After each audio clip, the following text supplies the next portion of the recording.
Без суда.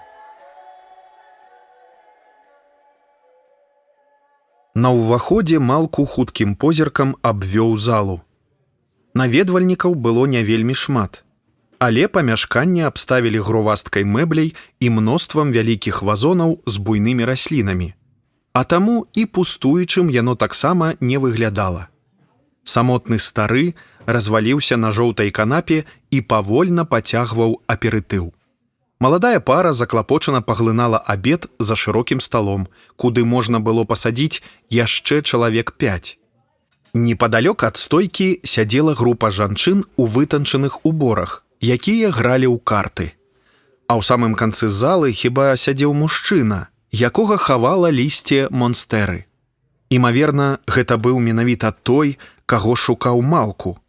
Прынамсі, тут ён быў адзіным, хто сядзеў у чырвоным капелюшы. Малку накіраваўся ў канец залы, але павольным крокам, каб яшчэ раз усё агледзець па дарозе. Нарэшце ён абмінуў гаршчок з вялізнай манстэрай і дабраўся да століка мужчыны. На ім стаяла толькі шклянка і амаль спустошаны графін ліманаду. Малку яшчэ не паспеў падабраць словы, як незнаёмы падняў на яго вочы, ды прыйшлося пачынаць размову хоць з чагосьці. «Вітаю». «Здароў». «Гэта ж вы?» «Я. А ты? Гэта ты? Каго шукаеш?» «Думаю, што вас. Мне па справе». Малку агледзеўся. Ці не падслухоўвае яго хто? «Па юрыдычнай справе, так бы мовіць, па судовай справе». «Ды сядай ты. Тлумач падрабязна ўсё, каб з цябе па кроплі не выцягваць». «Але ж да вас? Правільна?» На твар суразмоўцы накаціла раздражненне, і Малку паспяшаўся сесці. «Добра, добра, зразумеў». Не зусім было ясна, з чаго варта пачаць, і ён паспрабаваў падабраць найболей ясную і карэктную фармулёўку. Але мужчына зноў пачаў прыспешваць Малку. «Ну, ты ўжо нешта паспеў нарабіць ці толькі плануеш? Што менавіта? Калі? Пры якіх абставінах? Давай смялей. Мы ж не на спатканні». «Я па рэкамендацыі. Як мне вядома, вы і будучы суддзя маглі б паспрыяць у далікатнай справе», настойліва працягваў марудзіць Малку. «Пакуль я нічога не рабіў, ды акурат у бліжэйшы час планаваў некалькі пабудоў на суседняй зямлі. Яна мне не належыць, але і нікім не занятая». «Так, значыць, хочаш захапіць зямлю, каб потым яе за табой прызналі без наступстваў, так?» «Агулам так, але там шмат нюансаў». «Гэта вядома. Давай па сутнасці цяпер. Дзе зямля менавіта знаходзіцца, пра якія памеры ўчастка ідзе гаворка, колькі незаконных пабудоў плануецца, у якія тэрміны, іншыя асаблівасці і адметнасці, калі маюць значэнне для справы. Толькі ўсё як ёсць выкладвай. Інакш не гарантую, калі будзеш віхляць». Калі нарэшце Малку апісаў усе падрабязнасці справы, мужчына напісаў на паперцы лічбу і паказаў яму, пасля чаго спрытным рухам разарваў лісток на дробныя часткі і абыякава паведаміў: «За дапамогу з такой справай атрымаецца такая падзяка». Лічба, якую напісаў незнаёмец, прымусіла Малку вагацца, ці патрэбна яму такая дапамога, бо раней ён і не планаваў пашыраць свой участак.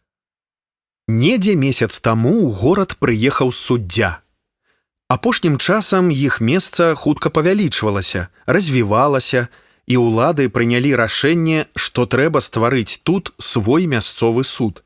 Пакуль вырашаліся пытанні з будынкам і служачымі, суддзя пасяліўся ў гасцініцы, а непадалёк хадзіў у рэстарацыю, дзе працаваў з паперамі, каб увайсці ў сутнасць спраў, зусім разабрацца, пазнаёміцца яшчэ да таго, як усё будзе падрыхтавана і ён афіцыйна заступіць на пасаду.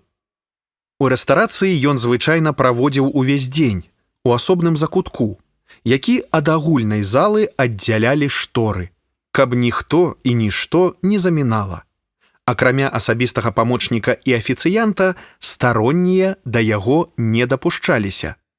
Суддзя меў сярэдні рост і сярэдні ўзрост, грубыя і рэзкія рысы твару, ды дарагі вытанчаны гарнітур. Яго ж памочнік з'яўляўся поўнай супрацьлегласцю, быццам яго адмыслова так падабралі, нізкарослы і шырокі, проста, хоць і ахайна апрануты, з невялікім, але вельмі прыкметным шрамам на падбародку. Ён заўсёды сядзеў асобна і гэтаксама на адным і тым жа месцы, у канцы залы, каб прымаць тых, хто хацеў уладзіць справу. Што гэта былі за справы? Іх спектр дастаткова шырокі, ва ўсіх розныя. Паспрыяць атрыманню спадчыны нядаўна памерлага сваяка, давесці да закрыцця лаўку канкурэнта, апраўдаць па справе пра махлярства або крадзеж, легалізаваць самавольна захоплены ўчастак зямлі або вады, правесці развод без удзелу ў справе жонкі, адмяніць забарону на продаж алкаголю ў начны час у спецыяльна адведзеных месцах. Адны імкнуліся пазбегнуць пакарання за зробленае, іншыя спадзяваліся падстрахавацца і вырашыць справу загадзя, яшчэ да здзяйснення злачынства. Або ж схіліць зыход таго ці іншага пытання на ўласную карысць. Бо суддзя быў гатовы пайсці насустрач толькі да афіцыйнага ўступлення на пасаду. Гэта значыць, без істотных рызыкаў прыняць хабар загадзя, каб выканаць абавязацельствы па ім пазней, ужо на пасадзе суддзі горада. Бо ў такім разе ён фармальна нібы як і не лічыцца хабарам. Прынамсі, давесці гэта будзе ўжо нашмат складаней. Зразумела, што да падобнага садзейнічання будучага суддзі горада не прамінуў звярнуцца ледзь не кожны дасведчаны злачынец, ашуканец і круцель, які меў дастатковыя на тое сродкі. А улічваючы, што часу заставалася не так шмат, 1 ці 2 месяцы, памочніку суддзі практычна не было калі лайдачыць. У рэстарацыі за яго столікам наведвальнікі мяняліся адзін за адным з самай раніцы да позняга вечара. За былым катаржнікам тут ішоў паважаны камерсант, а за ўладальніцай бардэля магла ісці цешча нявернага мужа. Аднак варта ўсё ж абмовіцца, што суддзя з'яўляўся чалавекам прынцыповым да некаторай мяжы. А таму гаворка не ішла пра зусім ужо цяжкія злачынствы, аблегчыць якія мог хіба што духоўнік. Былі тут і тыя, хто не планаваў парушаць закон, пакуль не з'явілася такая добрая магчымасць пазбегнуць адказнасці. Сярод такіх аказаўся і Малку, якога навёў на думку скарыстацца магчымасцю яго стрыечны брат. Натура авантурная, са слабасцю да рознага кшталту махінацый і мухляжу. Нягледзячы на тое, што сам Малку з'яўляўся чалавекам абачлівым і схільным да празмерных сумневаў, цяпер ён зрэшты ўсё ж вырашыў, што калі не цяпер, то пазней патрэба ў пашырэнні ўчастка абавязкова з'явіцца, але гэта запатрабуе ўжо нашмат большых выдаткаў, а таму варта пагодзіцца на прапанову памочніка. А хоць трохі меншай падзяка можа быць? На ўсякі выпадак удакладніў ён. Ты здзекуешся? Яшчэ ў галаву прыходзіць гандлявацца? Гэтым разам ужо злосна сказаў памочнік. Не, падумайце, проста цяпер у мяне ёсць толькі частка падзякі. Занадта гэта шмат для мяне. Калі толькі частка, то тады і пра частку ўчастка дамовімся. А пакуль, можа, яшчэ паспееш сабраць астатняе. Займі ў сваякоў, сяброў. Каб сабраць грошы на рэшту зямлі, меўся не такі вялікі тэрмін, але Малку, тым не менш, паспеў. Па парадзе памочніка суддзі ён звярнуўся да блізкіх, Тым больш, што асноўную частку сумы за дапамогу ён заплаціў адразу. Ужо праз 4 дні Малку, цалкам падрыхтаваны і ў прыўзнятым настроі адправіўся да памочніка суддзі. Паколькі ў рэстарацыі за сваім столікам яго яшчэ не было, Малку адразу ж пайшоў у адзіную гасцініцу горада, дзе і спыніўся суддзя, каб як мага хутчэй урэгуляваць справу і нарэшце спакойна прыступіць у бліжэйшы час да ўзвядзення пабудоў. Добрай раніцы. Падкажыце, калі ласка, у якім нумары пражывае памагаты суддзі? Спытаў Малку ў служачага за стойкай рэгістрацыі. Той падазроным позіркам акінуў Малку і збіраўся ўжо нешта адказаць, як яго апярэдзіў сівы мужчына, які папіваў каву і чытаў газету там жа ў фае. Ніякага памочніка яшчэ няма. Ды як гэта няма? Дакладна ведаю, што ёсць. Не, паверце ўжо мне. А вам адкуль ведаць?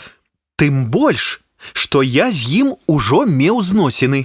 Адтуль, што я і ёсць суддзя. Прыехаў толькі сёння, нават яшчэ не засяліўся, чакаю свой пакой. Так што, у любым выпадку, вы б нават не паспелі пазнаёміцца, калі б такі памагаты і быў. А чаго вы хацелі? Можаце размаўляць са мной? Без суда. Мастацкі падкаст па тэксце Кірыла Стаселькі. Агучылі Сергей Чуб і Олег Гарбус. Падпісвайцеся на падкаст на ўсіх буйных пляцоўках, каб не прапусціць новыя выпускі.